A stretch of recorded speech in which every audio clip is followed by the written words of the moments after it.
What's up, guys? Welcome back to Flipping the Script Fishing. Now I want to be open and honest with you right off the bat here.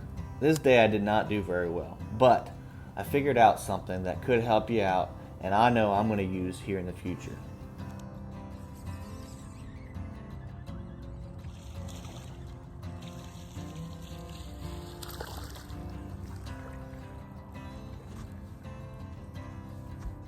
Look at the size of this crappie.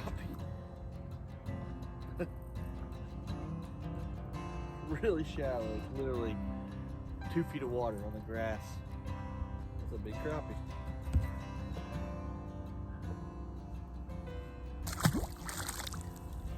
It took forever to get this skunk out of the boat. And it's not even a bass. We'll keep trying. I started off this day doing typical patterns, throwing a lipless crankbait shallow in those coves. That's where I caught that crappie, and also throwing a blade bait. And here I was throwing the blade bait on shell beds on the main river channel. And what I was doing was taking the lure, hanging it in the grass, and snapping it out. And a lot of times you can get bites that way. And I did end up getting one quality bite here, you'll see in just a second, and unfortunately it didn't stay on.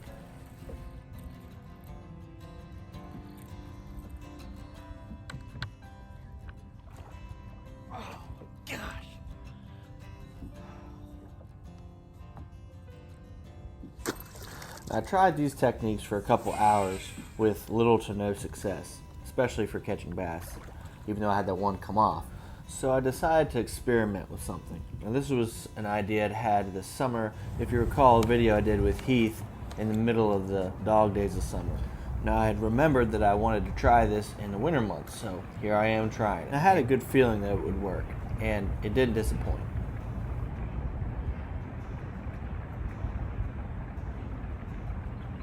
In case you're wondering, that sound you hear in the background, that splashing sound, those are hundreds of pelicans pelting the water, going after schools of bait fish. And there were a lot, and the water was just erupting with them diving into it.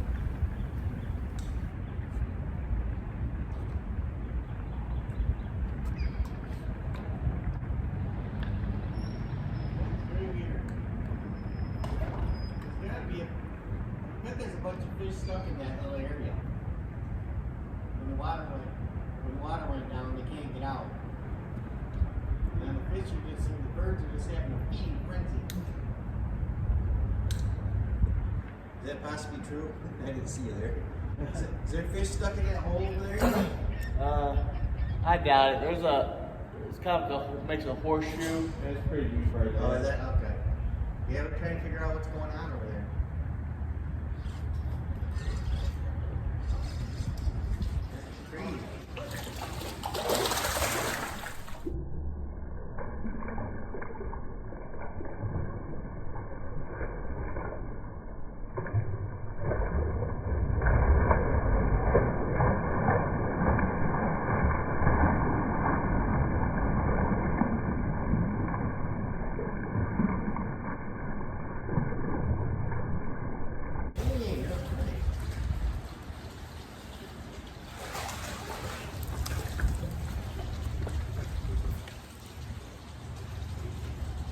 Look at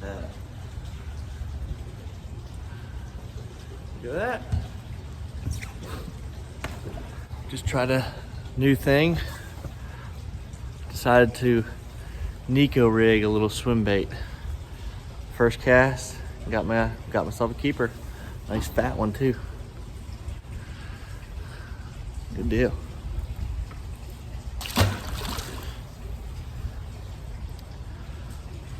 Let's put a light little weight in here. Put this little swim bait on there. Tech. Put a little lightweight inside there. And I can throw it up under and it swims straight down. And then you can, it kind of looks like it's dying. Worked perfectly. First try. Cool deal. Let's catch another one. All right, guys, let me show you what I did real quick here with this little swim bait. Okay, now, some of you are familiar with the NEKO rig, and this is just a NEKO rig. It's just a little bit modified, a little bit different, but not a whole lot. Okay, so I use, especially when those fish are keen in on those little tiny bait fish, I use these little Kitech 2.8s or like a 3.2 or something like that. There's some smaller ones, okay? But the problem with that is you end up with a lot of torn baits because these things are fragile, and that's probably why they move so well. I've been wanting to try that NEKO rig with a little swim bait, or you could probably even do it with a big swim bait. You need a heavier weight, but so what I did was I took my wacky rig, my wacky rig tool here, okay, and I took an O-ring, and obviously the body is a little bit fatter, so I can take that, put the O-ring on there, just like that, and then now the hook I used was this one, which in my opinion is too big, but you know, is all I had at the moment, so that's what I used. Okay, now you could probably get, you know, do something smaller, you know, and probably have a little bit more success, since this is a more finesse tactic. Okay, so but before I did that, I took a little nail weight, and typically in a NEKO rig you'll stick it in like this, right? So it's directly up in there, but these are ripped, okay? So I can't do that with that. So what I did was I stuck it through this way, and it actually kind of made it look like it had little eyes, but I stuck it through just like this. Okay, and I trimmed off the ends, okay? And it did the same thing. All right. Then of course I took my hook, tied onto my bait or on my line, just like that. So then when I pulled it through the water, you know, I'd pull it, it would do this. It almost looked like an injured fish, and then I'd let it drop, and it would just drop straight down and swim. It swam really well, and that little tail would just wag in as it fell, and I was able to get bites that way. It worked really well, skipping it up under floating docks, and it actually came through laydowns and grass surprisingly well. So you could take it off the side of grass, like if there's a little matted grass, and you could drop it right down the side of it. You could pull it through a patch of grass and let it drop down the other side.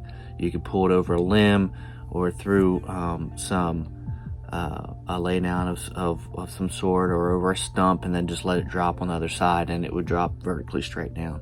So I think it's a technique that will work really well, especially in the summertime with that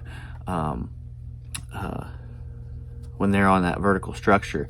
And conversely, in wintertime they also get on that vertical structure, and I guarantee you that it will work well. And it's a really snag resistant rig, so you can fish it in a lot of different areas and do real well. And since they're keen in on those little bait fish, I think it's a really versatile little rig. So try that out. It's also, you can get a little bit more life out of those Kitechs, and you know, you can use it on other stuff, and you could probably fish a large swim bait the same way. You just put a heavier weight in there, and you know, take it around on those sandbars and shell beds and stuff like that. I would be surprised if you didn't get hit here and there. So something to try out. I was just experimenting, and it worked. So anytime you go on the water, experiment, do something new, and it works. It's all, I really enjoy that. So even though I didn't catch a bunch of fish that way, you know,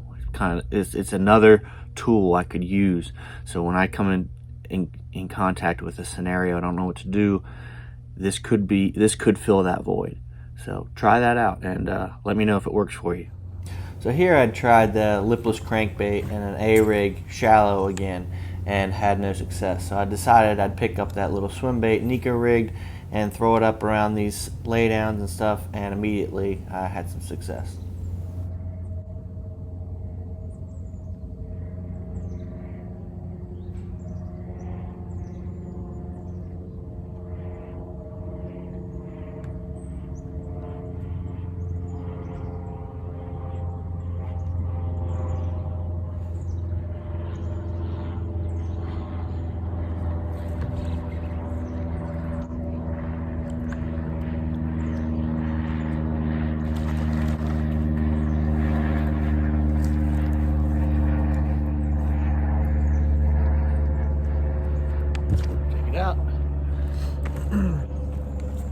I try it in the grass, at least around here.